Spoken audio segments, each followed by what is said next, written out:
독서를 하는 것에 의미가 있다면, 저는 오늘 친구랑 만나면서 얘기했는데 이제 GPT가 더 개발이 되고 있죠. 그리고 이제 AGI죠. 그러니까 범용 인공지능, 인간을 초과하는 그런 인공지능, 2, 3년 내로 나온다고 하잖아요. 엔비디아 창업주도 그런 말 하고 일론 머스크도 그런 말 하죠. 인간을 초월하는 인공지능 반드시 나올 거고요. 그때보다는 사실 이제 특이점이라 하죠. 2030년이라고 하는데, 특이점은 인공지능의 발달의 시기가요, 인간의 예상을 계속 뛰어넘는 시기입니다. 얼마 안 남았죠. 근데 이제 더 빨리 얘기하는 사람도 있는 거예요. 2, 3년 내로 된다 이러면서.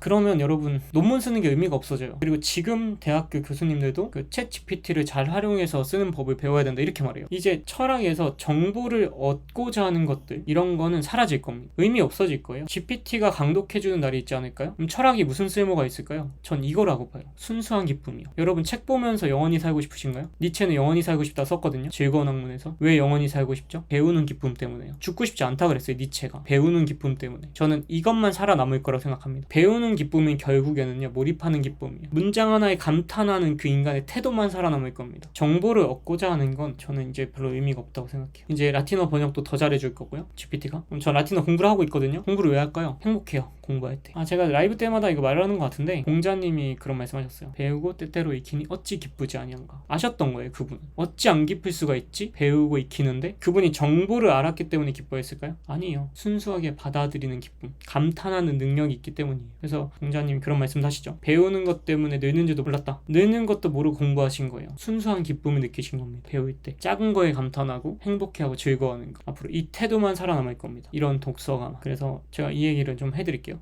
클레온 브로토스라는 사람이 있습니다. 암브라시아의 클레온 브로토스라고 알려져 있는데요. 플라톤의 파이돈에 언급이 돼요. 근데 파이돈에서 이제 나오는 게, 소크라테스가 독당근즘을 먹고 죽을 때 있었던 사람을 열거합니다. 축축축 열거해요. 이렇게도 물어봐요. 누가 거기 없었습니까? 거기에 등장하는 인물 중에 한 명이 플라톤과 클레온 브로토스예요. 또 다른 사람이 있습니다. 총 3명이 부재예요. 그 부재하는 3명 중 한 명이에요, 클레온 브로토스가. 근데 여러분이 생각했을 때 소크라테스에게 중요한 사람이었기 때문에 왜 그 사람은 거기 없었습니까? 라고 물어봤겠죠. 근데 클레온 브로토스에 대한 정보가 없어요. 플라톤이 언급하지 않습니다. 그러니까 파이돈에 한 번 언급되는 거예요, 클레온 브로토스. 근데 클레온 브로토스가 어디 다시 언급이 되냐면 2세기 뒤에 칼리마코스라는 신이 있었습니다. 그리스 신이 있었는데 그 신이 언급을 했어요. 그때 어떤 말을 했냐면요, 제가 이거를 적어드리겠습니다. 이게 칼리마코스가 쓴 시의 전문입니다. 저는 이거를 보면서 울었거든요. 왜 울었냐면, 칼리마코스의 해석은 이렇습니다. 파이돈이 이제 영혼에 관한 이야기를 한 거니까, 그 영혼에 관한 이야기를 읽고 죽어도 영혼이 계속 존속하는구나, 이거를 깨닫고 뛰어내렸다는 거예요. 스스로 목숨을 끊은 이야기입니다. 근데 저는 칼리마코스와 같이 생각하지 않아요. 죽음에 대한 어떤 악한 가치도 보지 못했기 때문에 뛰어내린 게 아니라, 저는 파이돈이 아름다웠다고 생각합니다. 여러분이 상상을 한번 해보는 거죠. 클레온 브로토스가 성벽 위에, 아주 날씨가 좋은 거죠. 니체가 천재가 나올 수 있는 날씨 이렇게 하고 선정하는 몇몇 도시가 있는데, 그 중에 한 곳이 그리스 아테네. 왜냐면 습기가 없다는 이유로 되게 좋아했습니다. 근데 상상을 해보는 거죠. 클레온 브로토스가 파이돈을 읽고 있는 거예요, 성벽 위에서. 갑자기 어떤 문장이 딱 꽂혔겠죠. 그 집중력에서 오는 행복감 느껴지세요? 클레온 브로토스가 얼마나 행복했는지 너무나 아름다운 문장을 발견한 거예요. 파이돈을 접습니다. 그리고 내려놔요.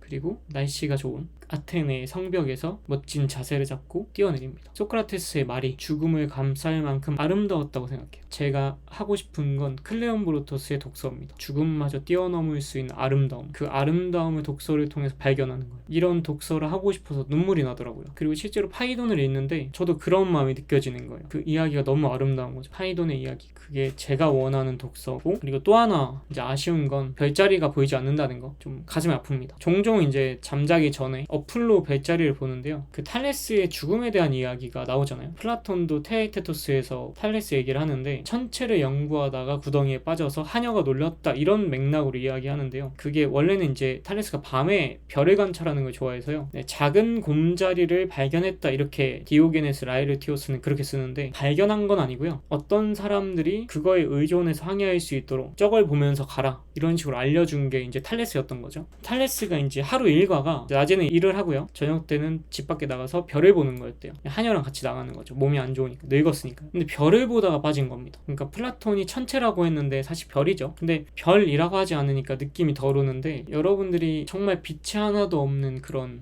지역에 가서 별자리를 보면요, 절벽에도 떨어져 죽을 정도로 이것만 보잖아요. 만약에 절벽이 있는데 그걸 못 볼 정도로. 근데 아낙시메네스가 그 피타고라스에게 쓴 편지가 있는데 그 편지에서는 탈레스가 별을 보다가 죽었다고 나와 있어요. 편지에서 별을 보다가 죽었다. 그 별자리를 보다가 구덩이에 떨어졌는데 구덩이가 아니라 절벽이었다. 이렇게 편지를 씁니다, 피타고라스한테. 근데 이제 디오게네스 라에르티오스는 이제 탈레스는 그렇게 죽은 게 아니라 그 운동 경기를 보다가 늙어서 죽었다, 이렇게 썼어요. 디오게네스가 탈레스에 대해서 어떻게 말하냐면 묘비명 같은 걸 쓰는 거죠. 자기 혼자 제우스시여, 정확하지 않습니다. 뉘앙스가 이렇다는 거예요. 그를 데려가심이 감사합니다. 왜냐하면 그는 더 이상 별을 볼 수 없었으니까요. 이게 죽음의 이유예요. 그러니까 탈레스가 얼마나 사랑했는지 느껴지시죠? 별자리를. 디오게네스 라에르티오스가 그렇게 쓴 겁니다. 그를 당신 곁으로 데려가심을 감사드립니다. 제우스 곁으로 가면 뭘 더 잘 보일 수 있어요? 별자리. 표현이 너무 이쁘지 않나요? 당신 곁으로 데려감을 감사드립니다. 왜냐하면 제우스가 있는 곳으로 가면 뭐를 더 잘 보일 수 있어요? 별자리. 그가 그렇게 좋아하던 별자리, 그렇게 사랑하던 별자리, 자기 목숨 하찮게 여길 정도로 사랑했던 별자리. 되게 희극적으로 플라톤이 써놨는데